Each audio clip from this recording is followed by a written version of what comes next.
The sound of the passport being torn resonated more profoundly than the jet engines outside. It was not merely paper, it was my very identity, my liberty, and my possessions being obliterated by an individual who believed a badge granted him the authority to play God.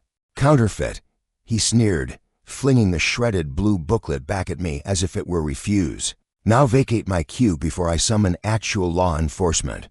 He imagined he was simply intimidating another defenseless traveler. Little did he know that supposedly fake passport belonged to Alara Thorne, the very woman who had recently acquired the entire airline he now represented. By the time this aircraft touches down, he will undoubtedly regret ever seeing the light of day. This is the tale of hubris encountering its formidable adversary. As destiny delivered its reckoning at an altitude of 30,000 feet, the automated portals of Chicago O'Hare's Terminal 3 parted, unleashing a blast of frigid air and the tumultuous orchestra of transit, the rhythmic clatter of rolling luggage on tile, the distorted pronouncements from the public address system, and the subdued murmur of 1,000 anxious dialogues.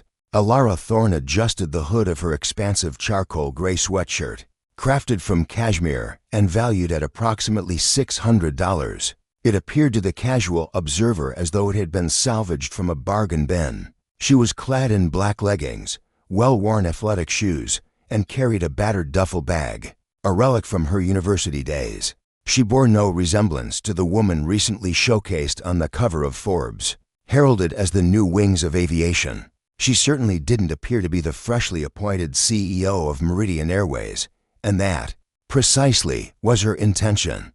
Alara paused by the entryway, her gaze fixed on the time displayed on her mobile device. The clock read 8 a.m. Her Meridian flight for 04, bound for London Heathrow, was slated for boarding in precisely 2 hours. Typically, she would be swiftly guided through the exclusive VIP entrance, escorted into the opulent Diamond Lounge, and presented with a flute of champagne before her shoes even graced the plush carpeting. However, this particular day presented a stark departure. The board of directors had harbored considerable doubt when Alara assumed leadership.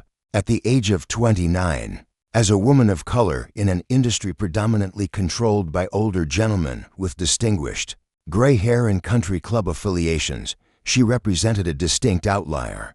They murmured that her appointment was merely a nod to diversity, or that she was simply too youthful, too lacking in experience.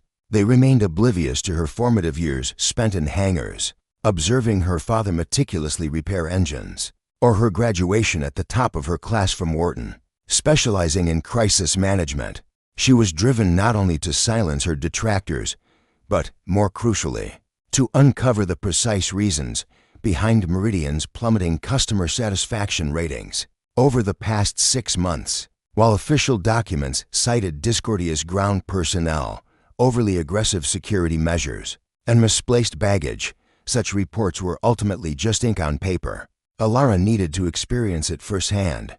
"Pardon me, miss," a harried businessman, clad in a beige trench coat, abruptly jostled past her, his laptop bag striking her shoulder. He offered no apology, merely continuing his hurried dash. Alara flinched momentarily but pressed onward. She seamlessly integrated into the surging throng, making her way towards the Meridian check-in stations. The queue for economy class stretched extensively, coiling back towards the lavatories. A vast expanse of weary countenances greeted her. "Welcome to the wilderness," she murmured under her breath. She approached an automated self-service kiosk, only to find its screen flashing a stark red error notification. "System offline. Consult agent." The message instructed. With a resigned sigh, she joined the rear of the lengthy queue. Ahead of her, a young mother struggled to steady a wailing toddler on one hip, simultaneously propelling her suitcase forward with her foot. Alara observed a Meridian floor agent, a tall woman with a neatly coiled bun, identified as Patricia by her name tag, pass by. "Pardon me," the young mother called out, her voice barely audible above the infant's cries. "Is there any possibility of receiving some assistance? The self-service terminals are inoperative, and I fear missing the luggage check-in deadline." Serena didn't even break her stride, offering only a fleeting look at the distressed woman. "The queue is universal, mother. No one is exempt. Fail to meet the deadline, and your journey continues on a subsequent departure." The frigid tone of the response ignited a sharp surge of annoyance through Alara's chest. "First transgression noted," she mused, mentally cataloging the encounter. This was precisely the spectacle she had come to witness, the utter absence of compassion, the mechanical, unfeeling rejection. Alara had endured a grueling 45-minute wait merely to surrender her luggage. When she at last arrived at the service desk, the representative avoided her gaze, offering no hint of a smile, and affixed the luggage tag with an almost violent, gratuitous force. "Gate K12. Security lies to your right. Proceed without delay," the agent intoned flatly. "Thank you," Alara offered, a subtle probe. "Have a nice day." The agent lifted her gaze, her eyes sharpening into slits as she scrutinized Alara's casual hoodie and disheveled bun. Next, indeed, Alara seized her boarding pass and departed. The insult was insidious, the kind that could be attributed to the pressures of a bustling airport. Yet Alara understood the distinction. She was intimately familiar with the chilling essence of being cast aside. As she neared the security checkpoint, the ambience transformed from mere chaos to an oppressive weight. The very air seemed to thicken. Here, the uniformed security personnel stood like unyielding sentinels, issuing sharp commands: remove laptops, footwear off, belts unbuckled, a single chime, and you rejoin the queue's end. The voice reverberating across the throng emanated from an imposing figure, positioned by the metal detectors. He was massive, with close-cropped hair revealing his scalp and a thick neck that bulged above his collar. His name tag identified him as Officer Thorne, Officer Clint Thorne. He was not merely relaying directives, he was reveling in his authority. He strode relentlessly back and forth, his hands poised on his utility belt, sweeping the crowd with a predatory stare. He sought not threats, but vulnerabilities, not dangers, but prey. Alara felt a chilling premonition prickle the back of her neck. She had encountered individuals like Thorne throughout her existence, men who mistook their position of power for license to intimidate. She clenched her passport more firmly and entered the security line. She watched as Thorne isolated a young traveler with vibrant green hair. "Your luggage requires inspection, immediately." The young traveler appeared visibly shaken. "I did not. Did I solicit a discussion?" Thorne's voice reverberated, causing heads to snap around. "Advance." Alara's jaw clenched as she moved ahead. 3 individuals separated her from the podium where Thorne was verifying identifications. She drew a steadying breath, regaining her composure. "Maintain serenity. Observe keenly. Refrain from intervention unless absolutely imperative."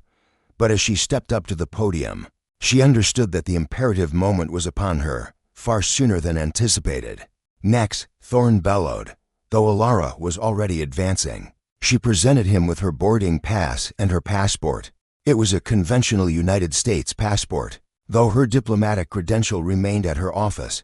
For this particular journey, she opted for her personal identification. Officer Thorne didn't immediately glance at the passport, his gaze fixed on her. His eyes began their ascent from her athletic shoes, traveled along her leggings, lingered briefly on her hooded sweatshirt, and ultimately settled on her face. Officer Thorne's countenance betrayed a blend of weariness and contempt. "Hood down," he barked, his voice sharp.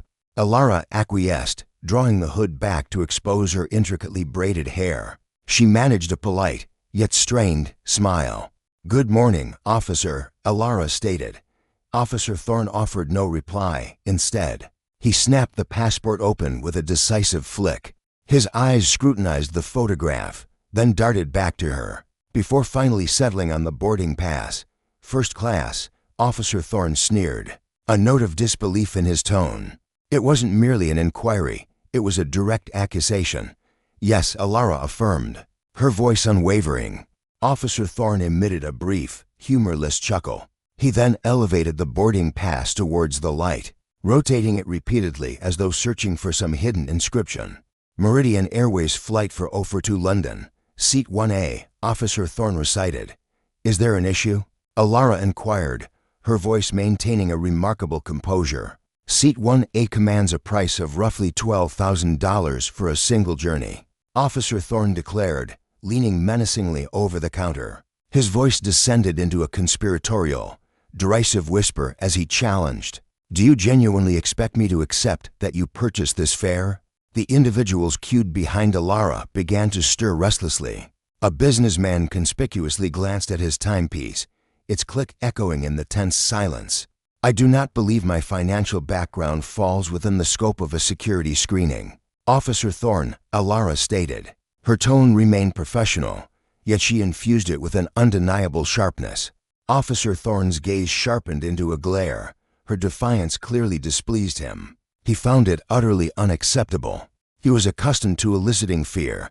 He was accustomed to individuals faltering, offering apologies, and cowering. He was entirely unaccustomed to a young woman in a hooded garment addressing him with such parity. "Absolutely everything falls under the purview of my screening," Officer Thorne retorted sharply. "Random inspection, move aside." "I haven't even passed through the detection apparatus yet," Alara highlighted. "Proceed to the side," Officer Thorne directed, indicating a small, roped-off section featuring a stark metal table. Now Alara inhaled deeply. This was blatant harassment. She recognized it, and he undoubtedly did too. Yet, if she were to create a disturbance at this moment, she would become the enraged woman in an airport's viral footage. She understood the necessity of allowing him to orchestrate his own downfall. She proceeded towards the unyielding metal table. Officer Thorne trailed behind her, abandoning the primary counter unattended. A collective groan rippled through the queue. "Excuse me, we're going to miss our departures." A voice bellowed from the rear. "Silence, or every single one of you will undergo a thorough inspection." Officer Thorne thundered back, without turning. He redirected his intense focus back to Alara.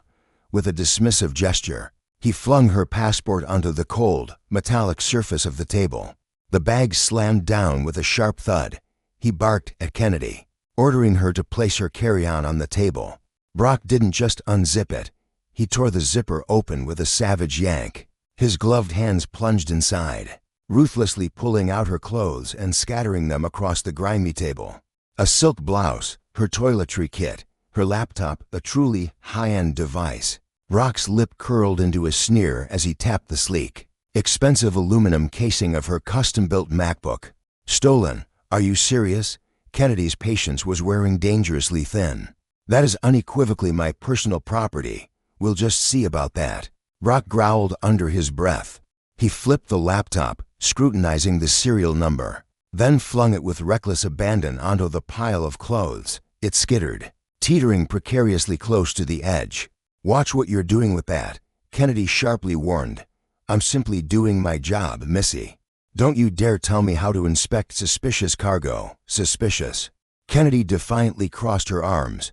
"I have no liquids over 3 ounces, no weapons whatsoever. I have a perfectly valid ID and a legitimate ticket. The only truly suspicious thing in this entire situation is your attitude." Brock froze. The very air around them seemed to thicken with tension. Slowly, deliberately, he withdrew his hands from her bag and rose to his imposing full height. A towering figure of 6 feet 3 inches, towering menacingly over her. He leaned in, invading her personal space. He was so close she could distinctly smell the acrid scent of stale coffee and onions on his breath. "You think you're so clever, don't you?" he hissed, his voice barely a whisper. "You believe that just because you snagged a lucky upgrade, or found some sugar daddy to buy your ticket, you're suddenly untouchable." Kennedy's eyes hardened, turning to chips of ice. "I purchased that ticket with my own hard-earned money, and I strongly suggest you complete this search so I can catch my flight." Brock's lips stretched into a cruel, predatory smile. "Oh, you absolutely will not be making that flight." He snatched up her passport once more. He held it by a single corner, letting it dangle contemptuously like a lifeless mouse. "This," he declared, flicking the cover with his thumb, "looks severely tampered with. The lamination is clearly peeling right at the corner. The photo looks like it's been glued on. That is a legitimate, government-issued passport," Kennedy retorted, her heart hammering in her chest. "It is in absolutely perfect condition. I decide what condition it's in," Brock stated with chilling finality, "and I say it's a forgery." The sheer, mind-boggling absurdity of the entire situation suddenly crashed over Kennedy. She, of all people, was the chief executive officer of this very airline. Evelyn Hayes had shared tables with high-ranking officials and possessed a security clearance. That would astound Officer Jensen.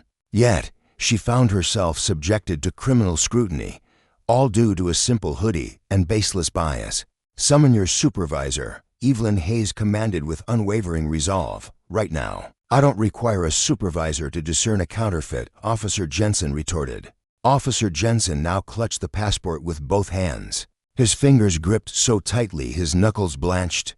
"Officer Jensen," Evelyn Hayes stated, her tone deepening significantly, projecting the commanding presence she wielded in corporate boardrooms.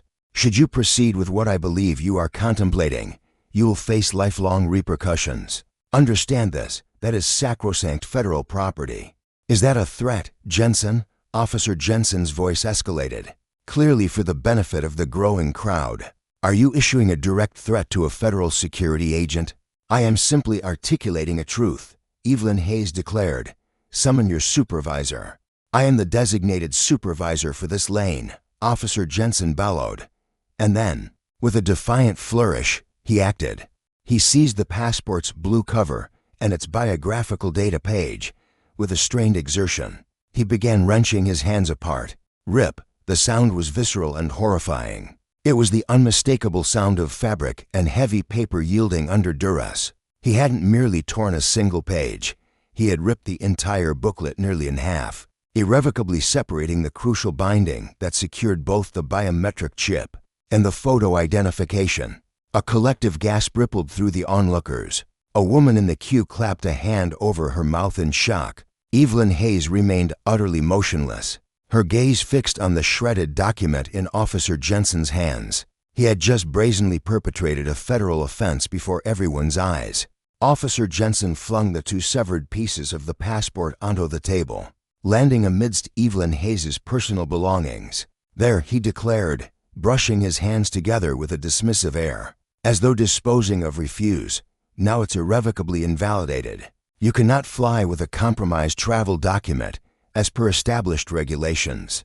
A cruel smirk twisted Officer Jensen's lips, a look of unbridled, malicious triumph. "Looks like you're effectively grounded, my dear. Now collect your belongings and exit my airport immediately, before I have you arrested for presenting fraudulent identification." Evelyn Hayes's gaze shifted from the shredded travel document to Officer Jensen. The initial shock receded, replaced by an incandescent, chilling rage. It was a fury so intensely concentrated it felt like a piercing laser. There was no outburst, no tears, no physical retaliation. Evelyn Hayes deliberately reached into her pocket and retrieved her mobile device. "Put that phone away," Officer Jensen snapped, his hand instinctively moving to his duty belt. "No recording is permitted in this security area." "I am not recording," Evelyn Hayes stated with an unnerving calm. She activated the display. "I am initiating a call." "You will not be making any calls. You are departing." Officer Jensen rounded the table with purpose, extending his hand to forcibly remove Evelyn Hayes. "Do not lay a hand on me," Evelyn Hayes declared. Her voice remained level. Yet the command was so utterly absolute that Officer Jensen visibly faltered. Evelyn Hayes punched a number from her speed dial. It rang only once. "This is Director Thorne." A resonant voice responded. Director Thorne served as the Director of Security for Meridian Airways and was the previous head of operations for O'Hare International Airport. "Director Thorne," Evelyn Hayes stated, her gaze piercing Officer Jensen's face. "I'm at the T3 checkpoint, lane 4. I need you to come down here. Bring the airport police and the station manager, and instruct the pilot of Flight 404 to delay departure." A pause, then, "Yes, Miss Hayes," came the reply from the other end.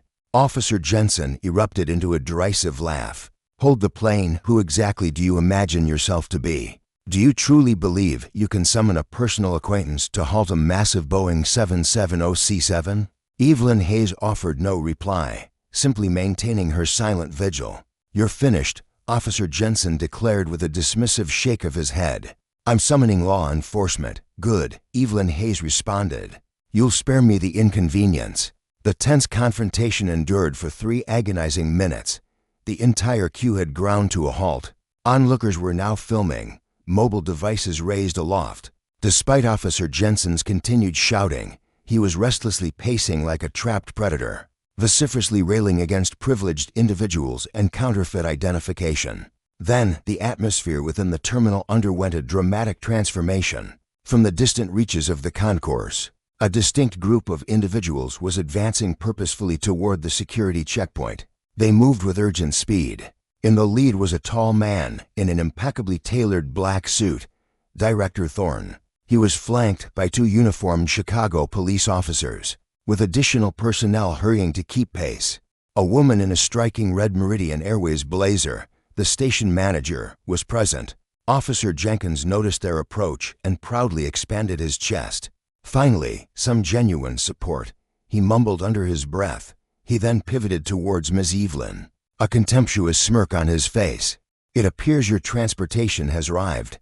I trust you're fond of restraints," he declared. He then pivoted to welcome the incoming police officers. A self-satisfied smirk fixed upon his features.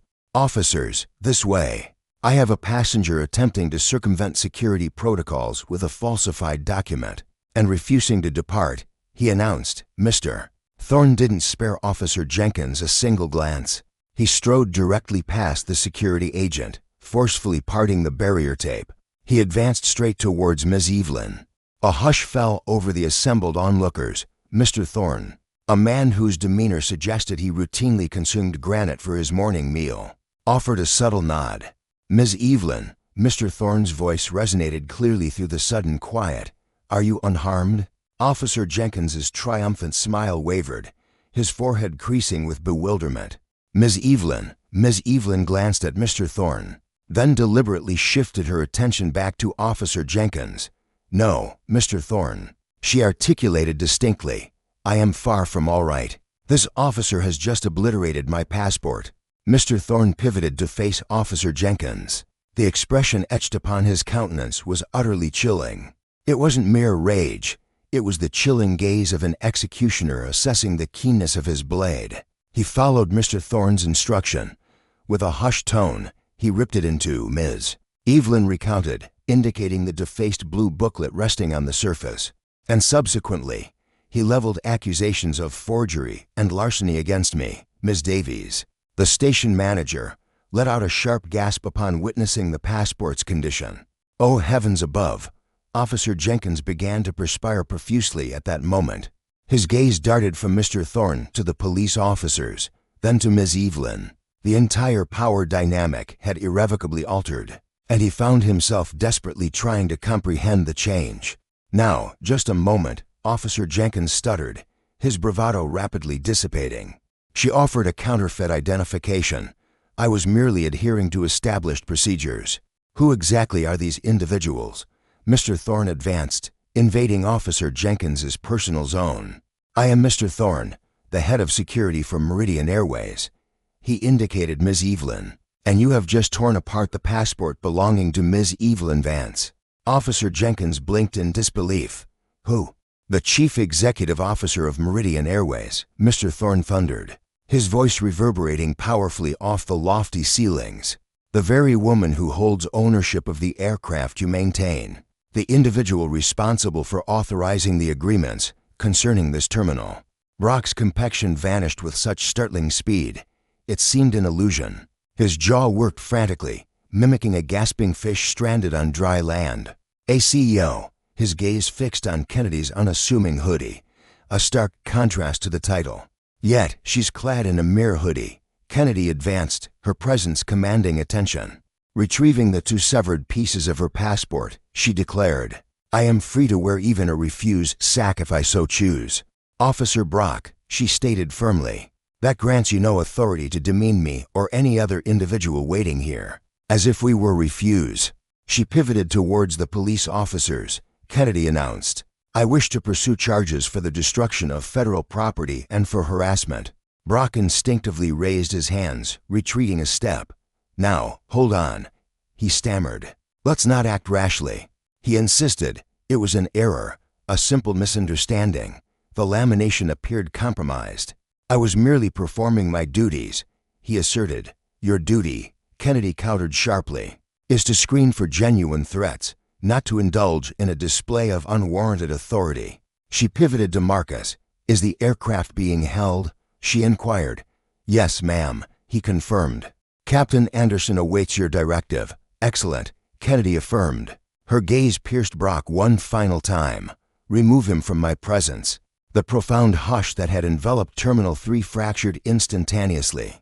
As the gravity of Marcus's pronouncements registered, the security checkpoint exploded into pandemonium. Cell phones, previously lowered, shot back up, capturing the extraordinary spectacle of a TSA officer recoiling from a passenger in a simple hoodie.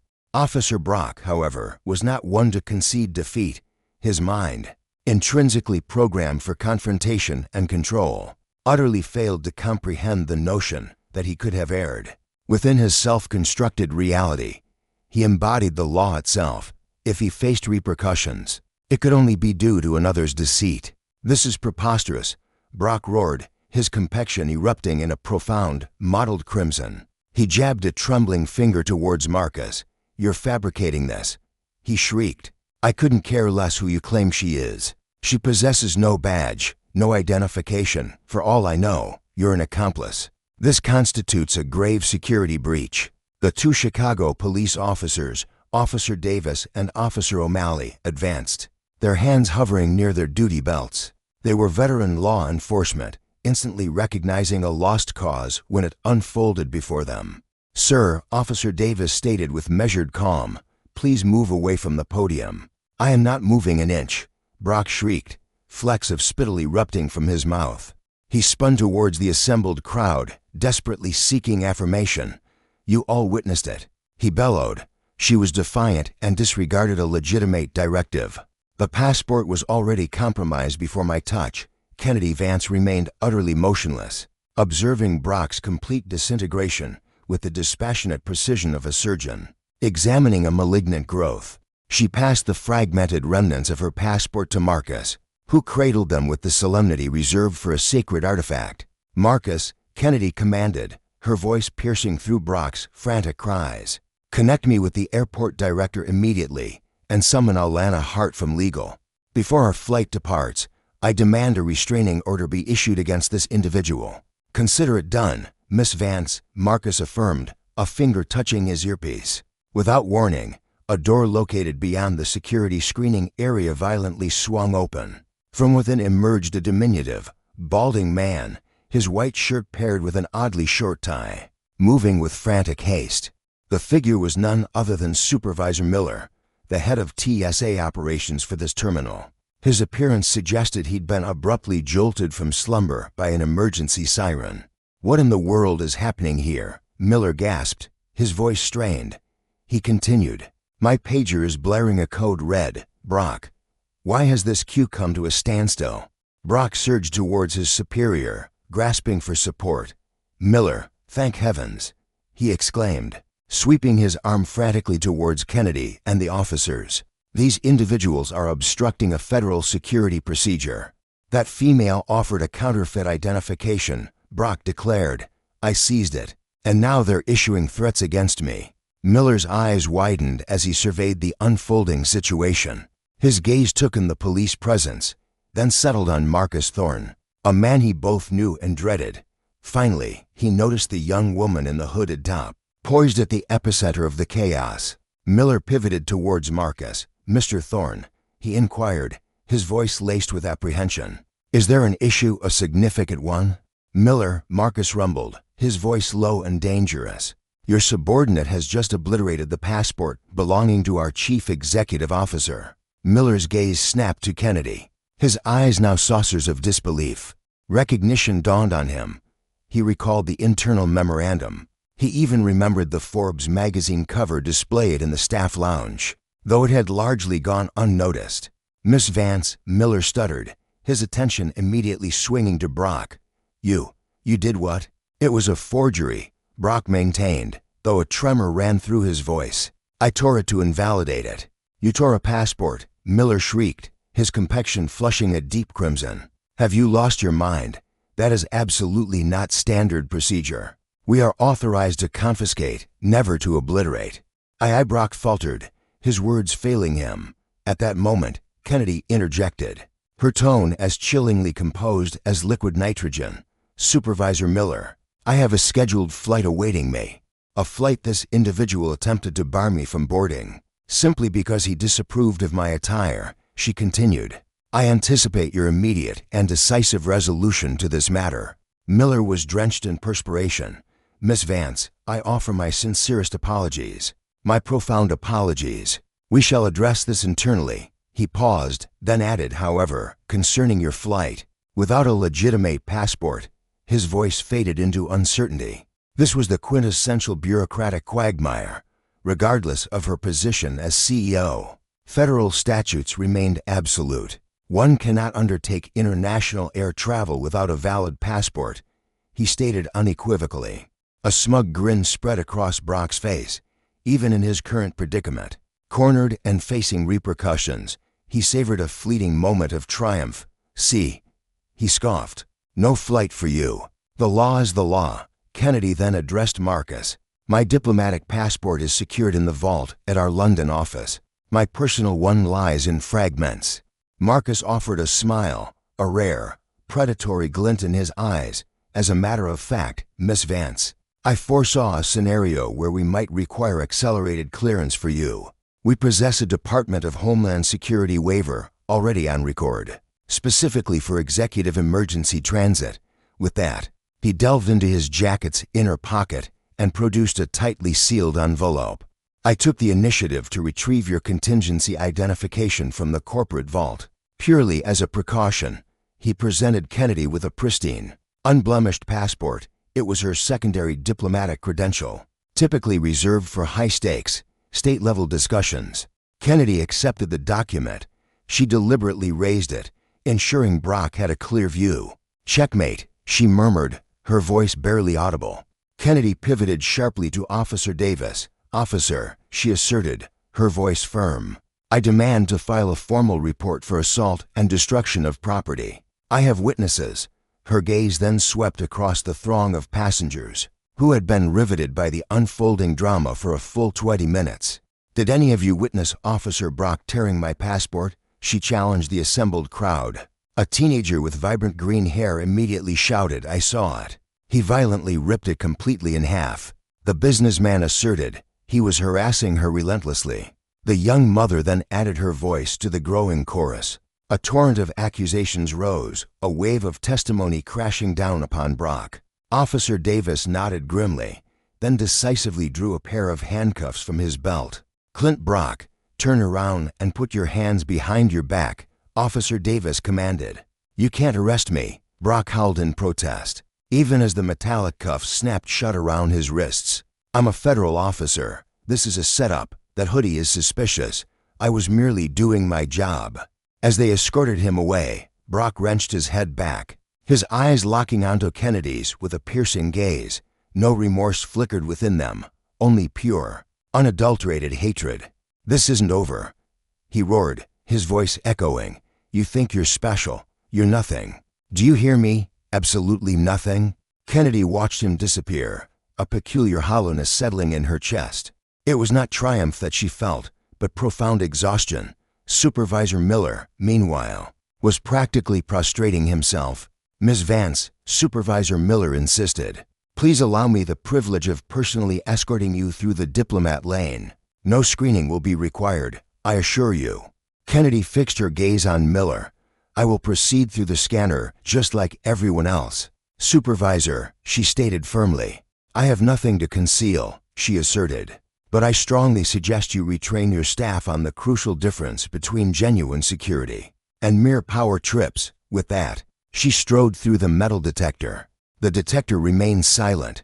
She retrieved her laptop and the clothes Brock had so carelessly flung onto the grimy table. Slowly, she repacked her bag, her hands now trembling slightly as the adrenaline began to subside. Marcus remained steadfast by her side. Are you absolutely certain you still wish to take this flight, Kennedy? He inquired. We could reschedule or even take the corporate jet, Marcus offered. Kennedy, however, zipped up her duffel bag decisively. She surveyed the terminal, her gaze sweeping over the weary passengers still enduring the lines. subjected to the capricious dictates of the very system she now commanded. "No, Marcus," she stated. She declared resolutely, "I need to witness the rest. If the rot is this pervasive on the ground, I must understand what unfolds in the air." She hoisted her bag over her shoulder. "Let's proceed to gate K12. The journey to gate K12 was a veritable haze of apologies. Station manager Sarah, practically hyperventilating, was flanking Kennedy, a picture of frantic contrition. Sarah attempted to clarify that Brock was a contracted TSA agent, not a Meridian staff member, as if that distinction somehow absolved the airline of responsibility for the ordeal. "I know he's not on our payroll, Sarah," Kennedy stated, walking briskly, "but he operates within our terminal. Our passengers are forced to deal with him. That unequivocally makes him our problem. Why did no one intervene sooner?" "We strive to avoid provoking the airport security," Sarah confessed, her voice barely a whisper. "Any grievances on our part could severely impede our operations, leading to significant holdups. Thus, our self-respect was traded for mere expediency," Kennedy whispered, a steely resolve in her tone. "That era is over." Upon reaching the gate, they found the boarding zone teeming with people. Their flight, for 04, was a colossal Boeing 777-300er, a true titan of the skies designed to transport almost 400 individuals.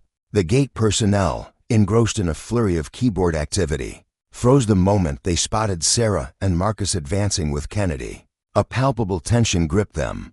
"Is the aircraft prepared for departure?" Kennedy inquired.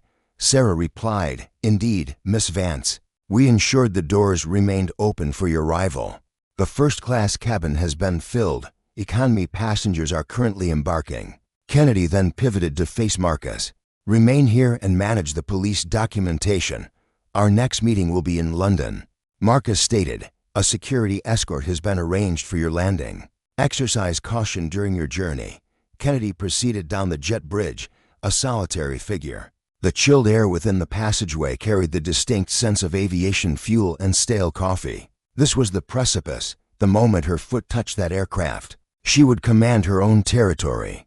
Yet, she was simultaneously confined within a metallic cylinder. After an arduous 8 hours alongside her team, she finally arrived at the aircraft's entrance. Awaiting her was the purser, the chief flight attendant. His identification badge bore the name Sebastian.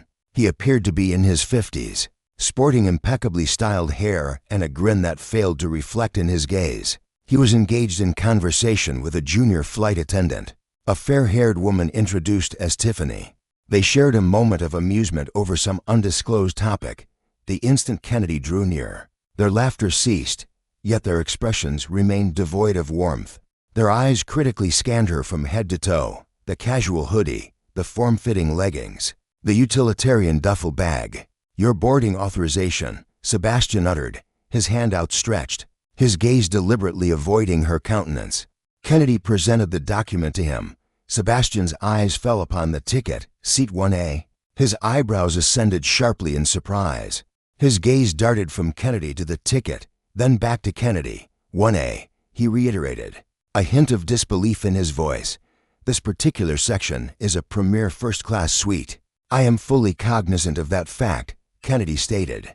"Are you certain you haven't mistakenly acquired an incorrect boarding document?" Tiffany interjected, punctuating her words with a loud snap of her chewing gum.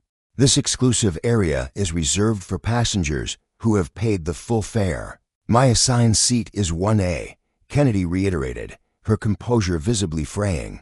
"Does my seating allocation present some sort of issue?" Sebastian emitted a protracted, theatrical sigh, expelling air audibly through his nostrils. "No, absolutely no difficulty. Kindly follow me." He made no gesture to assist with her outerwear or her luggage. With a curt gesture to the left, he instructed, "First aisle, keep the galley clear." Kennedy then proceeded into the opulent first-class cabin. The cabin exuded luxury, boasting lie-flat pods, champagne kept perfectly chilled in ice buckets, and gentle, ambient illumination. A myriad exclusive suites comprised the space.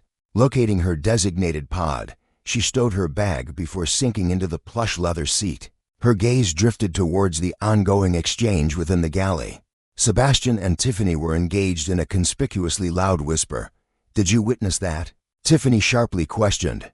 "How could she possibly afford that employee standby fare?" Sebastian countered, his eyes scanning his manifest. "The manifest indicates full fare revenue," he stated. "Likely some celebrity or a high-profile individual. Perhaps she simply won a competition," Sebastian mused. "Ugh," Tiffany groaned, her voice laced with disdain. "Fantastic. This implies she'll be incessantly requesting every conceivable item," Tiffany predicted. "More nuts, please, a blanket, perhaps?" Passengers with these types of upgrades invariably prove to be the most demanding, Tiffany grumbled. Kennedy leaned back, briefly shutting her eyes. "So it's not merely an issue on the ground," she mused internally. "It's deeply ingrained in the culture itself. It's systemic," she concluded. Her eyes fluttered open, and she promptly pressed the call button. Tiffany materialized moments later, conspicuously omitting the customary "How may I assist you?" Instead, she merely arched an eyebrow in inquiry. "Yes, might I trouble you for a glass of water?" "Please," Kennedy asked courteously. "We haven't even departed yet," Tiffany retorted, her gaze fixed on her meticulously manicured nails. "Beverage service commences once we're airborne," she stated flatly. "Currently, we are occupied with the boarding process." "Yet, a bottle of champagne sits right there," Kennedy observed, indicating the sideboard barely 3 feet distant. "Furthermore, I notice the gentleman in seat 2A is enjoying a scotch," Kennedy added, her eyes briefly sweeping across the aisle. It was, in fact, a man impeccably dressed in a bespoke suit, Mr. Coldwell. Mr. Coldwell, whose name Kennedy had committed to memory from the manifest, was indeed lazily sipping a beverage. Tiffany responded with an exasperated eye roll. "Mr. Coldwell holds diamond medallion status," Tiffany explained curtly. "We extend priority service to our most frequent flyers." "I understand," Alex stated, a hint of challenge in her tone. "So, access to water is a premium privilege here?" "Listen closely," Brenda hissed, her voice a sharp, low murmur as she leaned nearer. "I'm unsure how you secured this position, dear, but don't imagine you can dictate terms to us. Remain seated, await the signal, and perhaps then we'll consider locating some basic tap water for you." Brenda spun abruptly and departed. Alex felt an intense heat ignite within her chest. The sensation mirrored her encounters with Marcus, yet it held a distinct edge. Marcus had been a tormentor wielding authority. Brenda, however, was merely an arrogant elitist with a serving tray. Alex retrieved her phone and launched the notes application. A fresh entry began, Flight for 04. Crew, David, Brenda, infraction, denial of pre-departure service. Biased preference, egregious professional misconduct. The boarding process persisted. Alex observed the economy class travelers trudging past the opulent first-class section. This was the deliberate parade of humiliation, meticulously crafted by airlines to elevate the privileged and instill resentment in the less fortunate. A fragile, elderly woman, relying on a cane, labored her way along the aisle. Despite its modest size, her carry-on proved difficult to manage. She inadvertently collided with the galley's partition. "Mind the finish," David barked from within the galley. The elderly woman recoiled. "My apologies, sir, I'm merely attempting to reach seat 3 for B." "Just keep progressing," David commanded. "You're impeding the flow." Alex released her seatbelt's clasp. The spectacle was intolerable. She rose decisively and advanced towards the galley. David and Brenda stood idly, completely disregarding the struggling woman. "Pardon me," Alex interjected. David spun around, irritation etched on his face. "Miss Vance, he muttered, consulting the passenger manifest once more. The name failed to register. "Madam, kindly return to your assigned seat. We are commencing preparations for departure." Alex utterly disregarded his instruction. She moved past him, approaching the elderly woman. "Allow me," Alex offered softly. "Permit me to assist you with that item." She relieved the woman of her bag. It felt surprisingly weightless. "Oh, bless you, my dear," the woman murmured, her eyes welling up. "I'm so very grateful. My hip has been quite troublesome today." "No problem at all," Kennedy said. She looked at Sebastian. "I'll just carry this to 3 for B for her." "You can't do that," Sebastian protested. First-class passengers aren't allowed in economy during boarding. It disrupts the flow. I am disrupting nothing, Kennedy said. I am doing your job. 4 foot tall, she walked the woman all the way back to row 34. The economy cabin was tight, cramped, and hot. The air conditioning hadn't kicked in fully yet. She placed the bag in the overhead bin and helped the woman sit down. "Bless you," the woman said, squeezing Kennedy's hand. "You're an angel, just a passenger." Kennedy smiled as she walked back up the long aisle toward the front. She felt the eyes of the other passengers on her. They looked tired, cramped, and resigned. They expected to be treated poorly. That was the reputation Meridian had built. When she reached the front galley, Sebastian was waiting for her.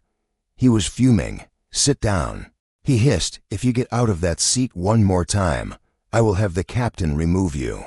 Kennedy sat down in 1A and buckled her belt. "You really want to remove me, Sebastian?" she asked calmly. "I have zero tolerance for disruptive passengers," he said, "and I have zero tolerance for lazy purses." Kennedy shot back. Sebastian's mouth fell open. He glared at her, his face twisting into a mask of spite.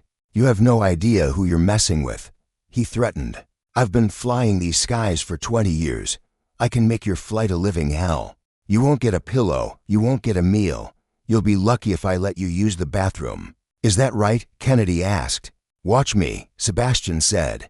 He yanked the curtain shut between the galley and the cabin, sealing himself off. Kennedy sat in the silence of her expensive suite. The plane pushed back from the gate.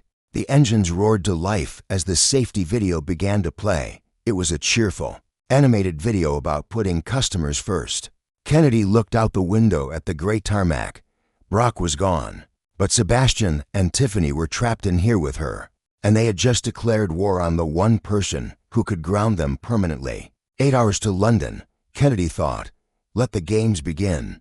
The 777 aircraft stabilized its flight at an altitude of 35,000 feet, gliding effortlessly above the turbulent, inky Atlantic. Within the opulent first-class compartment, a palpable shift occurred in the atmosphere.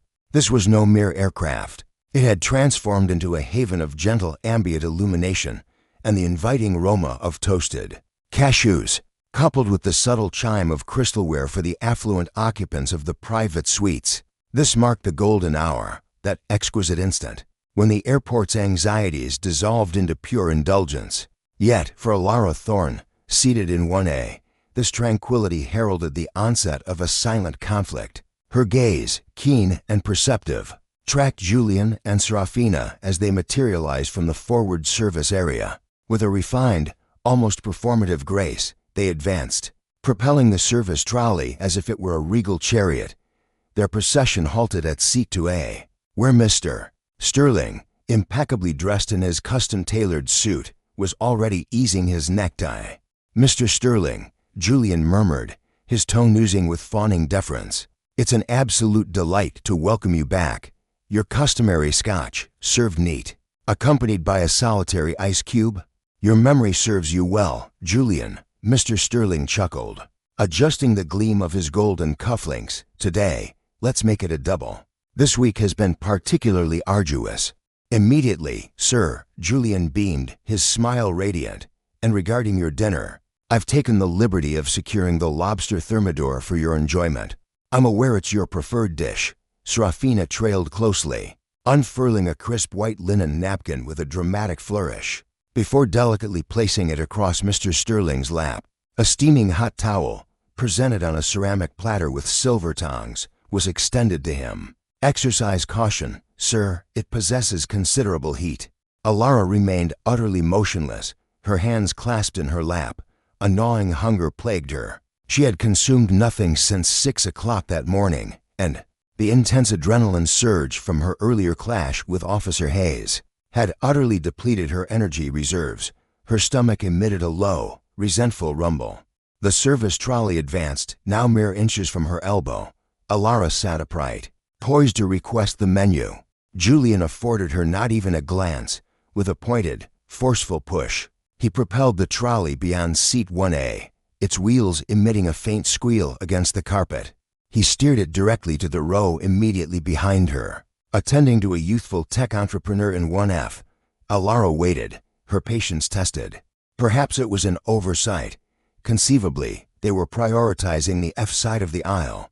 For 10 agonizing minutes, she observed them attending to the cabin, pouring vintages, plumping cushions, sharing light-hearted banter. Then, without uttering a single word, Julian maneuvered the trolley back towards the aircraft's fore. His gaze fixed straight ahead, he deliberately passed Alara for a second time, disappearing behind the galley's partition. The curtain snapped closed with a definitive sound that resonated through the quiet confines of Alara's private space. The blatant disregard, so precisely orchestrated, nearly provoked a laugh from Alara. Nearly. Her seatbelt unfastened. As the illuminated sign had extinguished, she rose, her limbs feeling a touch rigid, and proceeded towards the galley. Drawing the curtain aside, she found Julian casually leaning against the gleaming stainless steel counter, leisurely popping a handful of premium cashews into his mouth. Tiffany meticulously inspected her reflection in a small mirror. Both individuals flinched momentarily, then adopted looks of irritated disinterest. "Is there something I can assist you with?" Sebastian inquired, audibly masticating. "You bypassed seat 1A, Kennedy stated, her tone even yet frigid. Sebastian consumed the nuts with a deliberate, over-the-top swallow. He cleansed his hands with a serviette before discarding it into the waste bin. "We didn't overlook you," he claimed, affecting a remorseful scowl. "We simply depleted our supply." "Depleted your supply?" Kennedy arched an eyebrow. "We've been airborne for 40 minutes. The cabin is only half occupied. There are merely 8 travelers. Are you asserting that Meridian Airways provisioned only 7 meals?" "A catering oversight," Tiffany interjected, closing her compact with a sharp click. "London's catering service is utterly dreadful. These things occur. There's absolutely nothing within our power." "So no provisions at all," Kennedy insisted. "No tenderloin, no pasta selection, no chilled platter?" Mr. Coldwell requested additional servings. Sebastian fabricated the truth effortlessly. "We give precedence to our diamond medallion clientele. Do you comprehend?" Kennedy was well versed in the established procedures. Meridian intentionally provisioned first-class meals with a 20% surplus, precisely to circumvent such an occurrence. Furthermore, Mr. Coldwell had not even consumed his initial beverage, much less requested a subsequent supper. "Understood," Kennedy responded. "And the drink provision? Have you also exhausted your water supply?" Sebastian emitted a protracted, exasperated exhalation. He delved into a lower compartment and retrieved a diminutive, fragile plastic vessel, identical to those provided for oral rinse in the washroom. He activated the faucet in the galley's basin, filled the vessel with tepid reservoir water, and forcefully placed it upon the countertop. "There," he scoffed. "Quench your thirst." Kennedy's gaze fell upon the plastic container, then shifted to Sebastian. The utter disdain in his stare was undeniable. He genuinely perceived her as utterly insignificant. "You are engaging in an exceedingly perilous endeavor, Sebastian," she murmured, "and you are provoking my irritation." He retorted sharply, encroaching upon her personal zone. "Listen, madam, you either received a fortunate upgrade or illicitly acquired your passage. Commendable, but do not anticipate regal service. Now, retrieve your water and be seated before I formally report you for obstructing a flight crew." Kennedy accepted the vessel. She did not partake of its contents. She retreated to her private suite, positioned the vessel upon the gleaming wooden table beside the vibrant orchid, and activated her portable computer. The moment for confrontation had arrived. The onboard wireless network's authentication interface materialized. Rather than inputting a credit card, Kennedy entered a sequence of characters into the administrative input area. MXX override 0 so 1. The display flickered. A verdant command prompt materialized. Authorization confirmed. Tier 5 access. Greetings, Administrator Vance. She had gained entry. She wasn't merely connected to the internet. She had penetrated the aircraft's core operational system. She retrieved the provisioning manifest for Flight 404. Filet mignon, 12 units provisioned. Lobster, 8 units provisioned.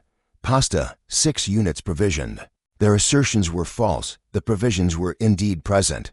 They were deliberately depriving her of sustenance purely out of malice, however. As she perused the inventory records, an entirely different detail captured her attention. A notable inconsistency in the duty-free alcoholic beverage transactions. The system indicated that 5 bottles of Blue Label Scotch, with a retail value of $250 per unit, had been onboarded. The sales ledger screened 0 sold. Evelyn's eyes narrowed, scanning the aisle. Mr. Thorne furtively slid a hefty package, a swift, illicit transfer, barely a blur. Marcus snatched the envelope, vanishing it into his pocket, then offered Mr. Thorne a substantial Meridian duty-free bag. The telltale blue box of premium Scotch gleamed inside. Evelyn scrutinized the log once more. Marcus hadn't processed the sale. He was offloading merchandise for cash, brazenly embezzling the proceeds. He'd undoubtedly falsify the post-flight report, claiming the bottles were broken or spilled. This was outright, undeniable theft. She craved irrefutable proof, absolute certainty. With a decisive click, her laptop's webcam sprang to life. A minuscule green beacon ignited. She subtly angled the screen, aiming it down the aisle. She jabbed the call button. Brenda burst forth, yanking the curtain aside with a furious rip. "What fresh hell is this?" Brenda snapped. "I intend to make a purchase," Evelyn declared, her voice cutting through the air. "I'll take a bottle of Blue Label Scotch." Brenda's entire body stiffened. Her eyes, wide with panic, shot to the bag at Mr. Thorne's feet.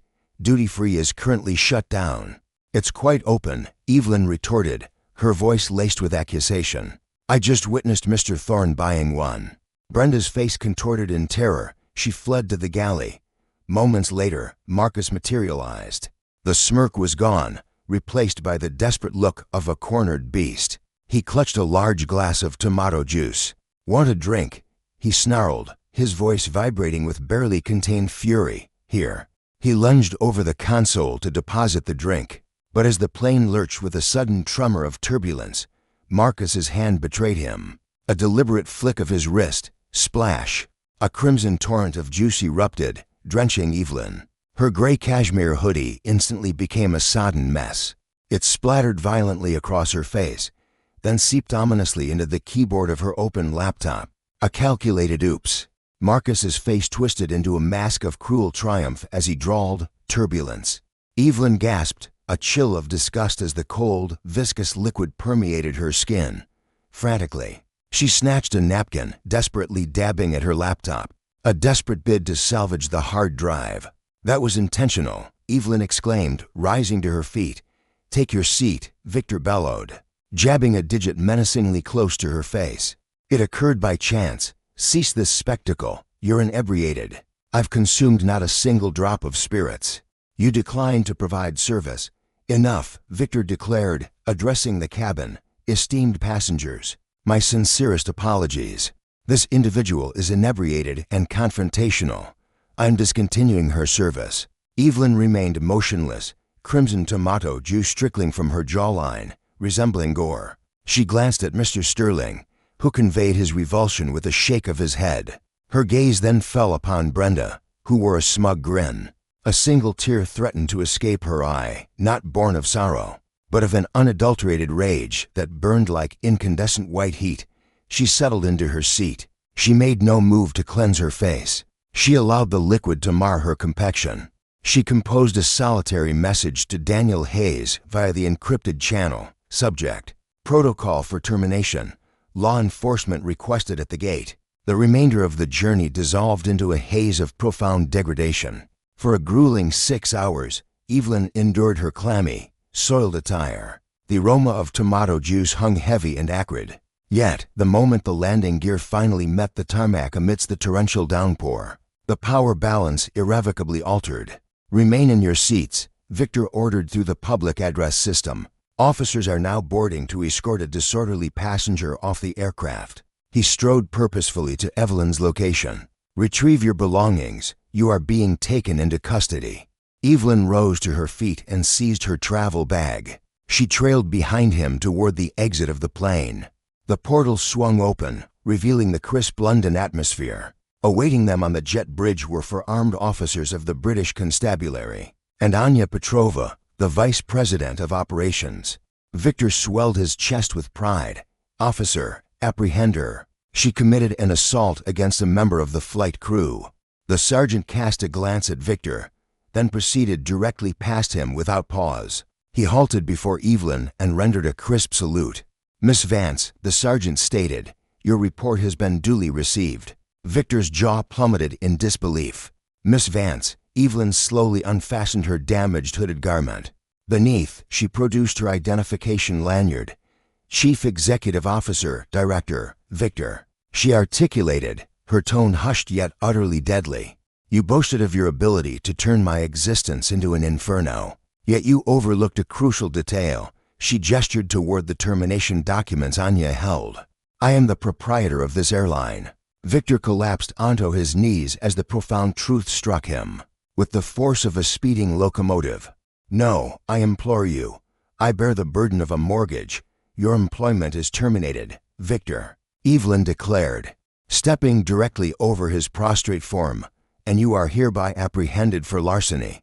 Officers, inspect his luggage for the pilfered spirits. With the purser's desperate cries fading as officers escorted her away, Kennedy Vance refocused on the bewildered cabin. Her gaze swept across the passengers, then settled on her own reflection in the glass, disheveled, yet undeniably resolute. A quiet resolve settled over her. Time to cleanse this organization, she murmured. A new beginning awaits us. The repercussions were immediate, widespread, and utterly devastating. By the moment Kennedy Vance emerged from the London terminal, the damning footage, captured by a green-haired youth at Chicago O'Hare, had already exploded across the internet, amassing a staggering 12 million views. The chilling image of Officer Thorne, a sneer twisting his face as he ripped a passport, swiftly transformed into the definitive viral emblem of unchecked authority. Retribution descended with crushing force. The TSA didn't merely dismiss Clint Thorne, they cast him into the legal maelstrom. Confronted with severe federal indictments for the destruction of government property and egregious civil rights infringements, Thorne's once unshakable arrogance crumbled entirely. The very individual who once instilled fear in travelers was last observed cowering, shielding his face from a barrage of news cameras outside a courthouse, staring down a looming prison sentence and the complete forfeiture of his retirement benefits. Across the Atlantic, Sebastian Hayes met an equally grim fate. British authorities swiftly indicted him on charges of grand theft and fraud, following the discovery of thousands of dollars worth of pilfered liquor inventory within his residence. His two-decade career concluded not with a celebratory farewell, but with the stark reality of a police booking photo. Tiffany Reed, her career grounded and her name permanently barred from the aviation sector, found herself compelled to return to her parents' home, her professional standing utterly shattered. Yet, for Kennedy Vance, this triumph transcended mere retribution against wrongdoers. It was fundamentally about mending what had been fractured. A mere fortnight later, she commanded the stage at Meridian Airline's corporate headquarters, unveiling the groundbreaking Dignity First initiative. Her first decisive act, the immediate dismissal of the entire executive leadership team, whose negligence had permitted such a corrosive culture to take root and spread. In their stead, she elevated individuals such as Chloe Miller, who inherently grasped that compassion was a formidable asset, not a vulnerability. Meridian Airlines didn't simply weather the storm of the scandal, it flourished spectacularly. Its stock valuation skyrocketed as passengers, drawn by the pledge of being treated with genuine respect, surged towards the revitalized carrier. Kennedy Vance had unequivocally silenced her detractors, far from being merely a token appointment or an inexperienced youth in casual attire. She emerged as a formidable leader, prepared to descend into the fray and fight tooth and nail to safeguard her domain. The tattered passport remained, prominently displayed and framed on her desk. It served as a constant, stark reminder: true significance stems not from a position or title, but from one's inherent character. And should that truth ever be forgotten, the universe has a way of delivering a potent lesson. Thus concludes the saga of an overbearing officer and a dishonest flight attendant who discovered, through bitter experience, the folly of judging a person by their appearance or a CEO by her casual attire. They believed they were annihilating a defenseless passenger, yet in reality, they were meticulously engineering the downfall of their own existences. This serves as a profound testament.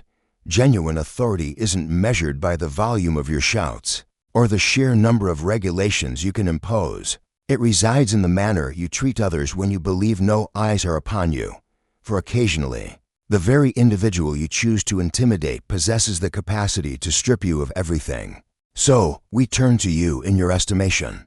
Did Officer Thorne and Sebastian Hayes receive their just desserts? Or do you believe Kennedy Vance's public dismissal of them was excessively severe? Share your perspectives in the comments section beneath this video. If you experienced a flicker of satisfaction witnessing that immediate karmic retribution, please consider pressing the like button. It significantly aids our channel's expansion, and signal your desire for more narratives of this nature. Ensure you subscribe and activate the notification bell, guaranteeing you'll never overlook another compelling drama. Fresh narratives are uploaded weekly. We appreciate you joining us today, and I look forward to seeing you in our upcoming video.